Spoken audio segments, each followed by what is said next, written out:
Let's move on to the player ratings, and let's start off with our new man, Antonin Kinsky. Sim gives him a 9. I give him a 10. What more does he need to get a 10 from you, Sim? Come on, man. Maybe an assist. I thought he played the game perfectly. Coming in for your debut, if you would have asked pretty much the majority of people in that stadium and also watching on TV, nobody would have heard of him before the game or just before we signed him. But he's had 2 training sessions. He's come in. He's looked super confident at 21 years of age. The ball playing ability was just a level apart to what we've ever seen, in my opinion, from a goalkeeper in a Spurs shirt. He could just ping it anywhere on the pitch and it was just no problem for him. I think he went for like 18 or 19 long balls on the day. I think it was like 9 accurate ones or something, which is just incredible. And I think he made a big save late in the game to keep us in it as well, from Darwin Núñez. And everything he did, I thought he did with confidence and quality. Yeah, and it's astonishing to do that with 2 days training, 21 years of age, coming from a league, let's be honest, is just not at the level of the Premier League, and doing it against the best team currently in the Premier League at the moment and probably in Europe.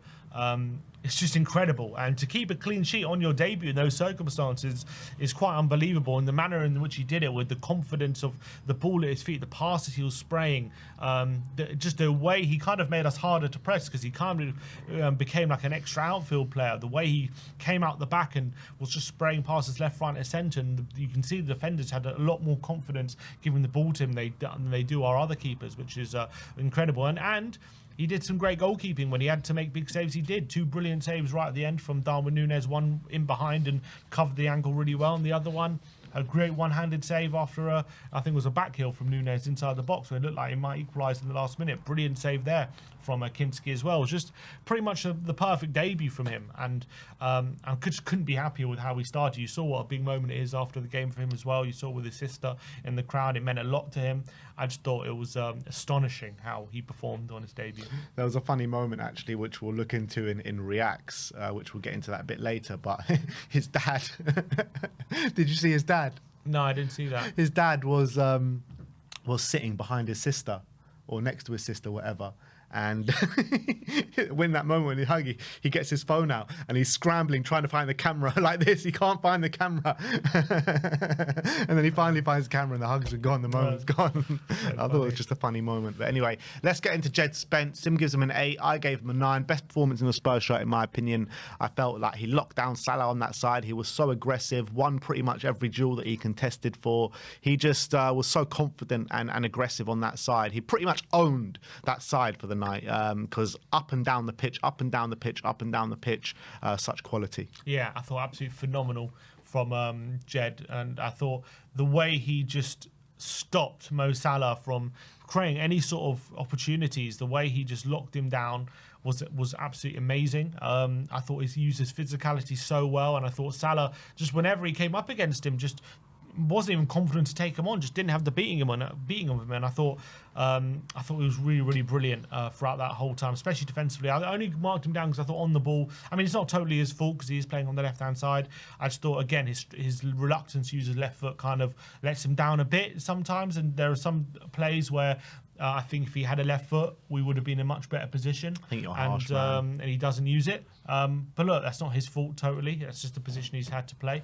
But I think defensively, probably near perfect from Jed, and under the circumstances, another really, really strong showing. I think that is so harsh for you to knock him down for that one. He deserves a 9 or more, man. Spence was brilliant yesterday.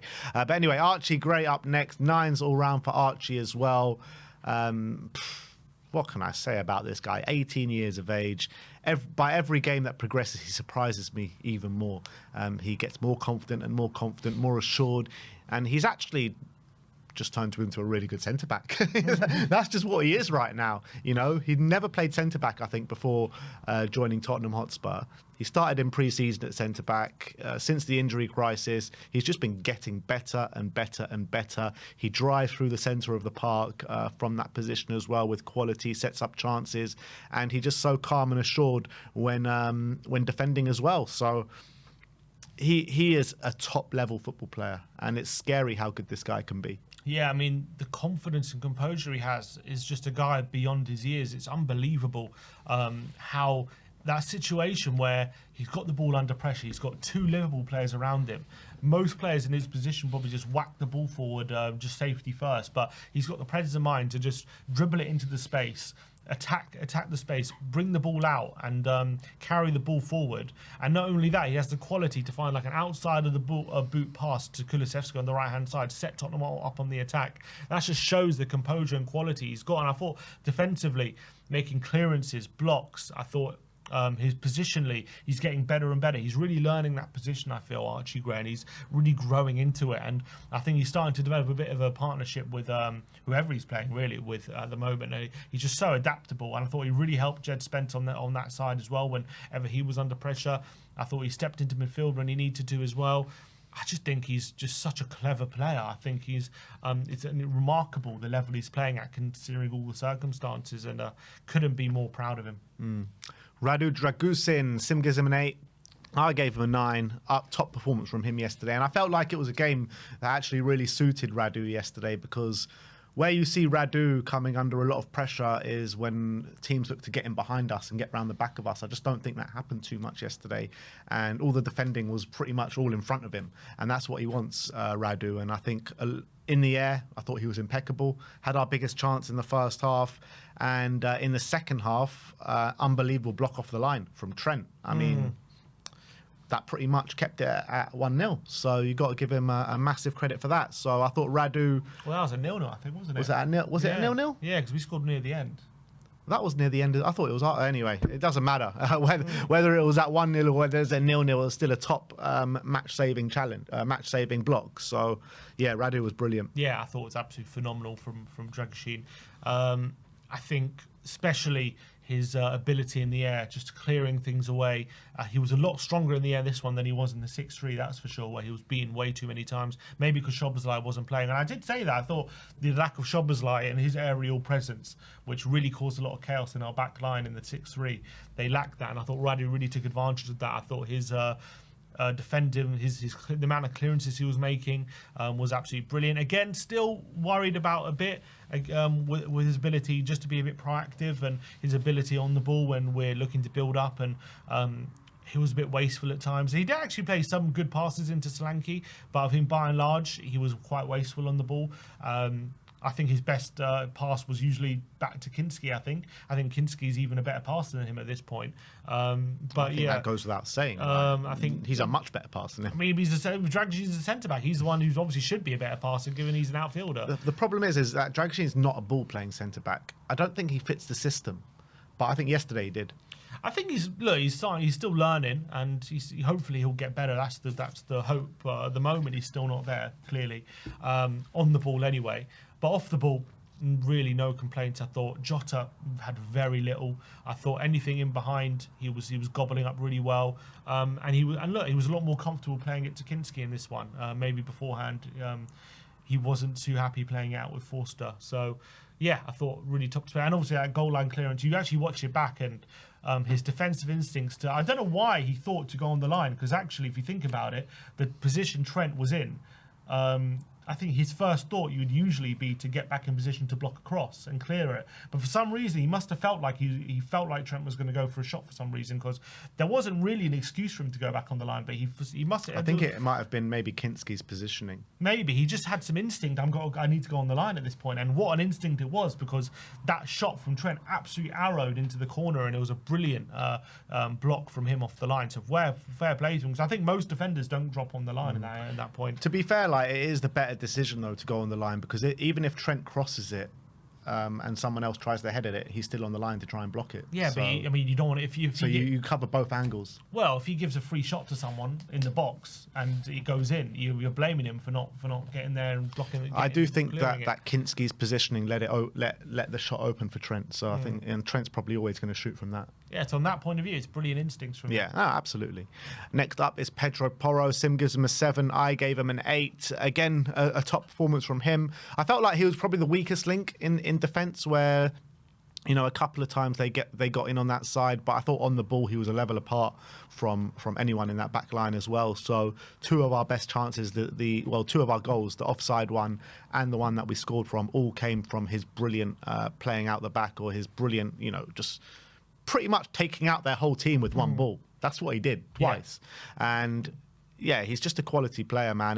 But he should have put it in the back of the net for the chance that he had early in the second half. Yeah, that miss could have been costly, but maybe those, without that miss, we don't have those two moments where he did really make the difference. Maybe he had to feel like he had to make up for it. But I feel like defensively, still pretty solid. I think by and large wasn't bad by any stretch, but obviously there was a couple of moments where Diaz, when he came on, gave him a bit of trouble, especially with the moment where that he nearly assisted Diaz when Kinsky had to make the save. I thought Porro, got beaten there quite easily. There was obviously a moment in the first half where Gakpo cut inside and shot, but again, that would have been a great goal if he scored.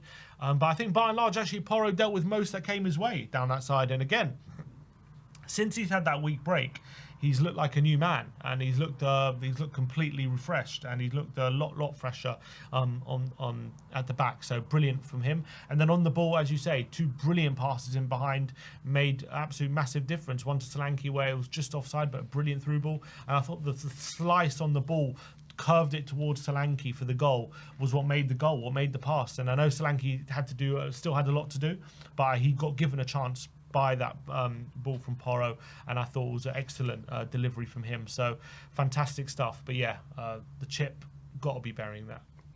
Yves Bissouma up next, 8 all round for Bis, and I thought it was a really good underrated display from Bissouma yesterday. Gets that yellow card, doesn't he? Doesn't faze him, doesn't take anything away from his game, and in fact he probably grew as the game wore on. I just thought it was such throwback performance. We haven't seen that performance from Bissouma in a while, and he was so strong in the tackle in the middle of the park, and he was driving us forward so much from the midfield. And I think he added that element of steel that we needed in the middle of the park. Absolutely. And again, it was actually a rare kind of really disciplined display from Bissouma, considering similar to the Etihad, he had an early yellow and those worries, he has to walk a tightrope for the rest of the game, especially after that.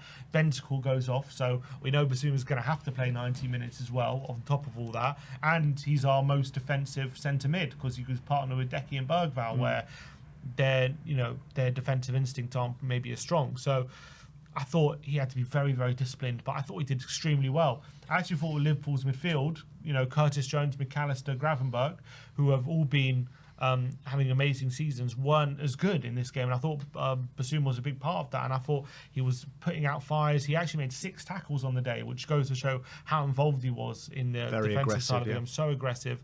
I thought on the ball, maybe he wasn't as good on the ball as I thought maybe when he came on against Newcastle. I thought he was a lot better. But I still thought he was pretty confident. I still thought he was... wasn't a liability as we've seen sometimes he is. But off the ball was where he really earned his money in this one. I thought defensively it was fantastic.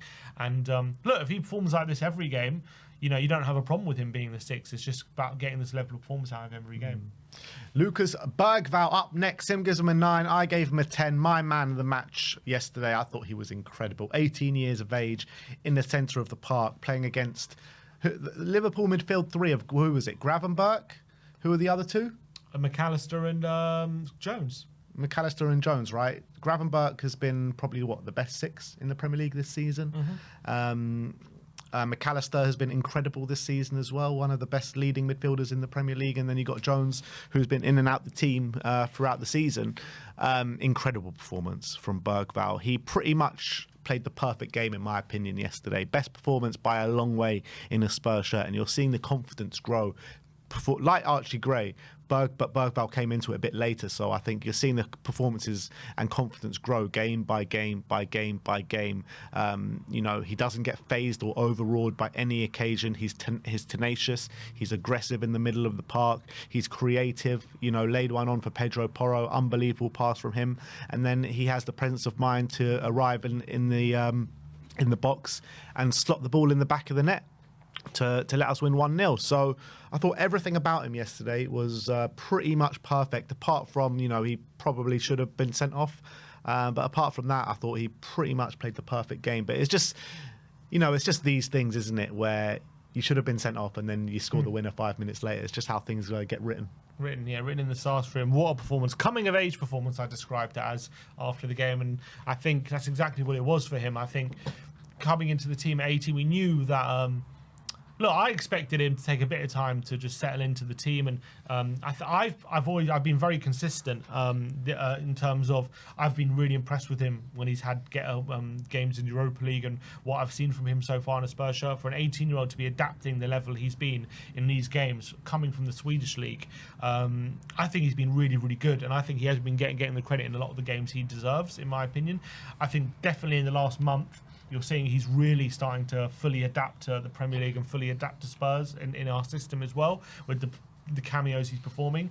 And then yesterday was really like, okay, now let's see, when you're starting this kind of game, how good you really are. I mean, he had a great game against Newcastle as well, but this was like another level. And to do that against Liverpool, I mean, some people even suggesting a month ago he should be loaned out in January with some of his performances, and I mean they look very silly, those suggestions now with his performances, because yesterday he was absolutely astonishing. This is one of the top talents, I think, for his age, and now I think it's clear to see in midfield for sure in the Premier League. I mean, this is astonishing. What can't he do? David Ornstein described his performance as Steven Gerrard-esque yesterday. Big praise, big words from David Ornstein yesterday. But this is the kind of stuff, you see from much more seasoned professionals, that we saw from Lucas Bergvall. The way he was disciplined, the tenacity, the aggression, putting his foot in, the never say die attitude, the way he pressed Alisson for that chance that was created for Porro. Not only did he press him, he pressed him again,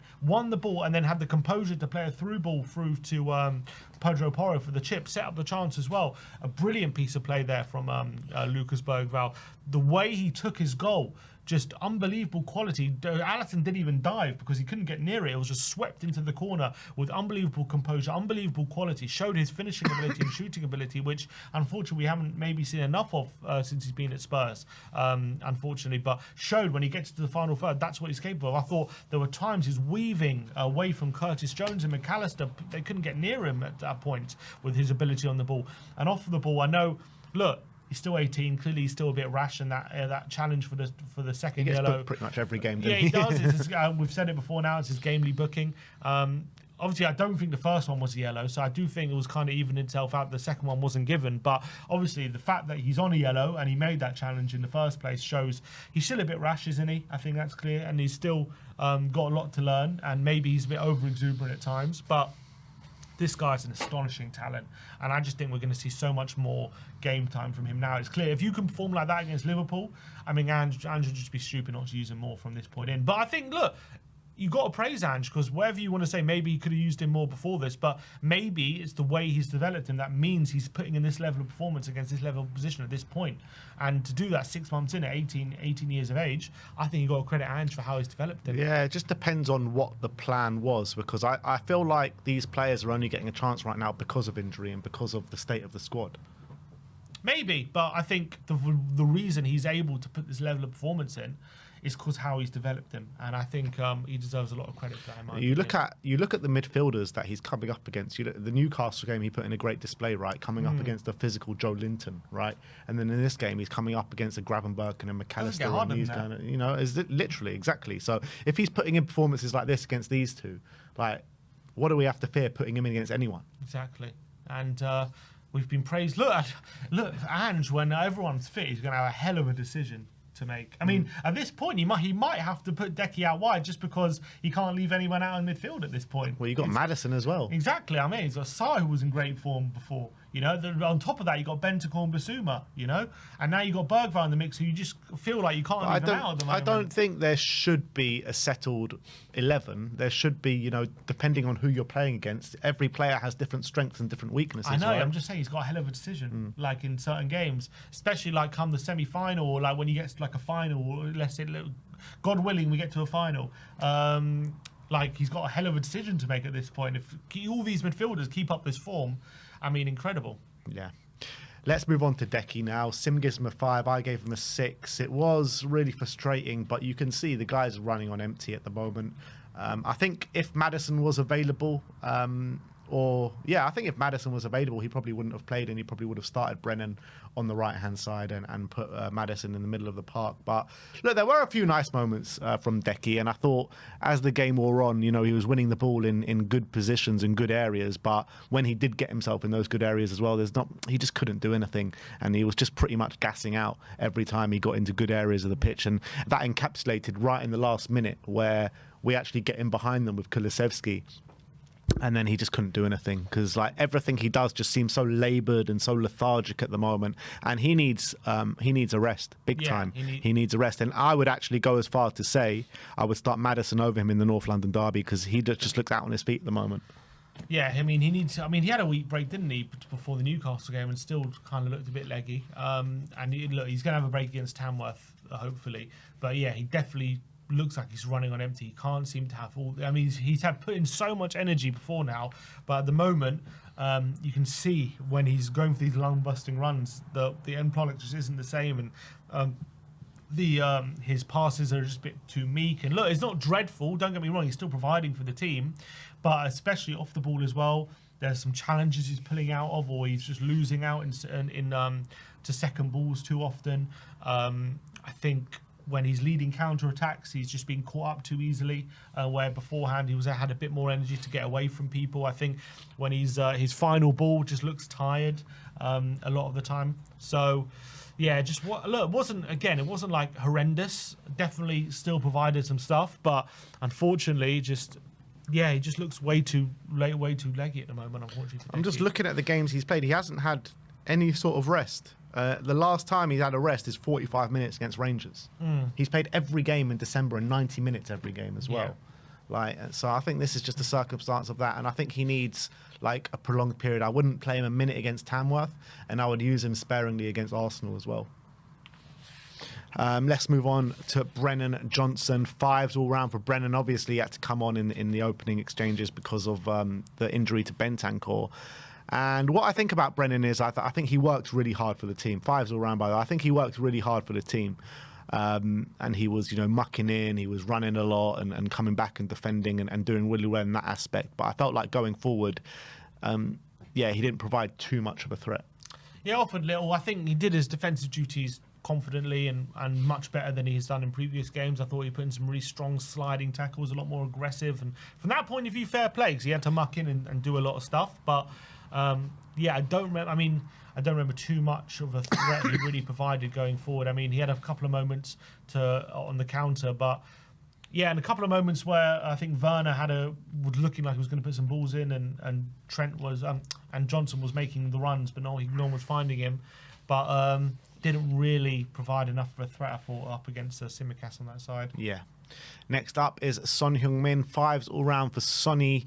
And unfortunate, again, another poor display, unfortunately, where I think he provided little to no threat. I think he might have created one chance throughout the game, but I expected better from him, coming up against Conor Bradley in the first half, and then later in the game, Trent, where you saw Trent got completely opened up against Manchester United. You expect Sonny to really take advantage of that, and unfortunately he didn't.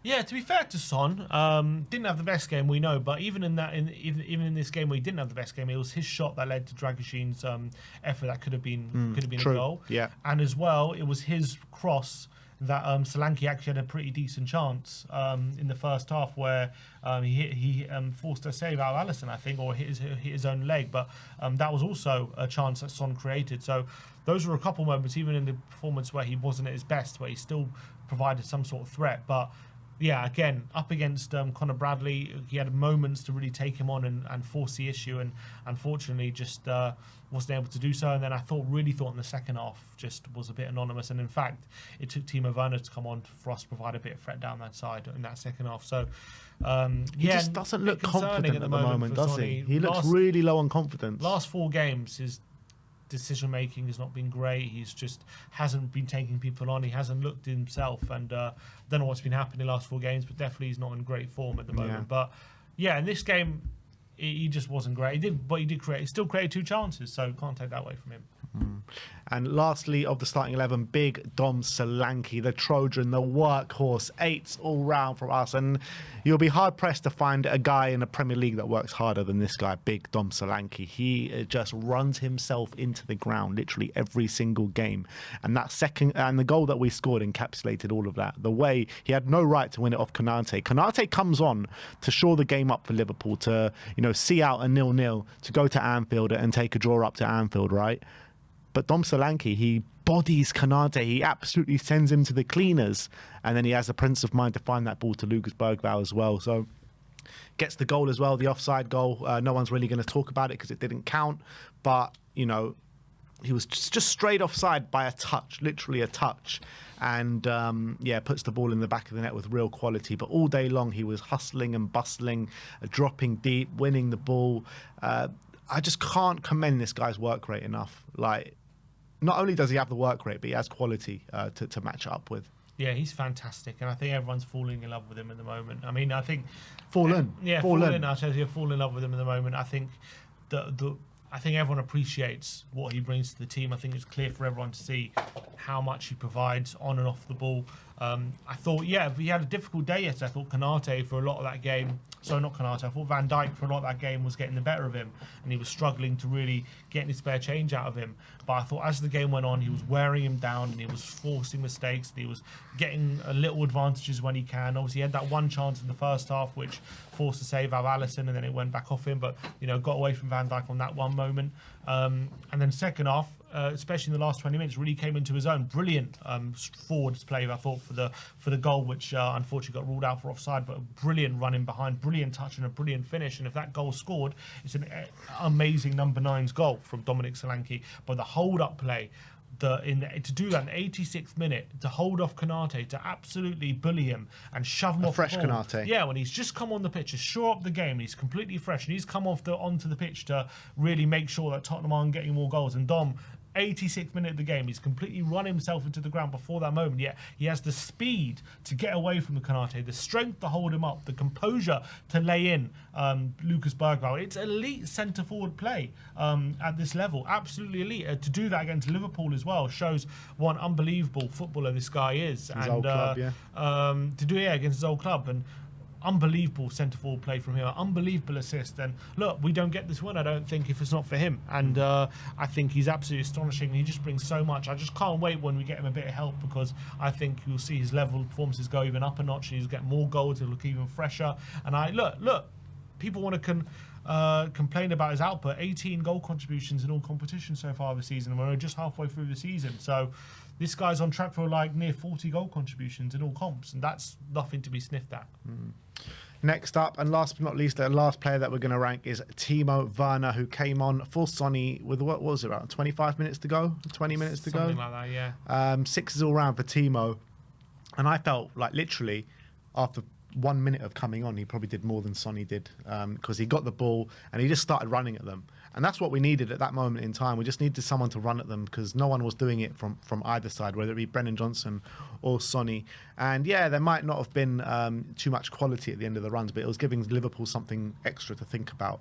And I think he added some good energy to the team when he came on. Yeah, I think he had that one run, didn't he, where I think he really took on Trent. He beat him, and then he took on, I think it was Endo. He goes down the outside and beats him as well. And they're like, oh my God, is Timo going to do something special here? And then his cross goes into the side netting. And okay, this is classic Timo. I thought, look, he provided a bit more of a threat. We looked a bit more threatening when he was on, especially on the counters. We had a couple of counters where he was kind of leading the charge, and he put a couple of crosses in. No real quality to it, but definitely, at least with because of his pace, and I thought his position on that left-hand side a bit higher up, asking Liverpool a few different questions, gave us a bit more threat and allowed us to hurt Liverpool a bit more. But unfortunately, the quality just wasn't quite there. Yeah, I mean, we've seen Timo do this a lot, haven't we, this season, where he comes off the bench in the last 20 minutes and adds a lot of energy down that left-hand side, but ultimately not too much quality. Yeah. So we finished off on big Ange Postecoglou. 9s all round for Ange. managed the game to perfection, in my opinion.